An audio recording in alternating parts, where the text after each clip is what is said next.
الرحمن الرحیم۔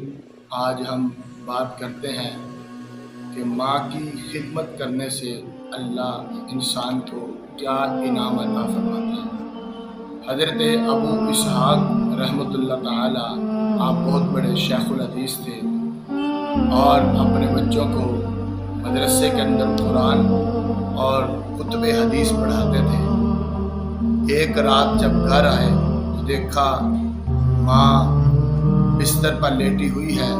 حضرت ابو اسحاق اپنی ماں کے قدموں میں آئے اور اپنی ماں کے قدموں کو دبانا شروع کیا۔ دیکھا کہ ماں کے پاؤں پر مٹی کے ذرات ہیں۔ آپ نے اپنی ماں کے پاؤں کو داڑھی کے ساتھ صاف کیا۔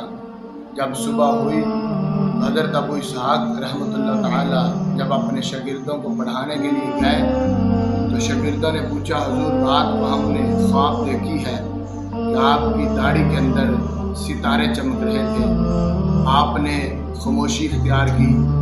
جب دوسرا دن آیا شاگردوں نے پھر پوچھا۔ جب تیسرا دن آیا تو شاگردوں نے پھر پوچھا۔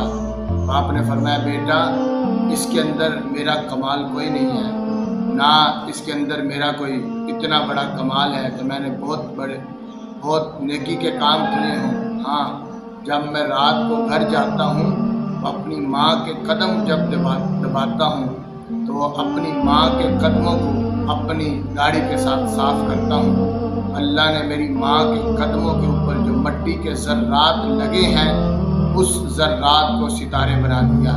تو پتہ چلا کہ ماں کی خدمت کرنے کی وجہ سے اگر اللہ مٹی کے ذرات کو ستارے بنا سکتا ہے تو پھر ماں کی دعا کے جب ہاتھ ماں کے اٹھتے ہیں تو اس وقت اللہ بندے کو کتنا نوازتا ہے۔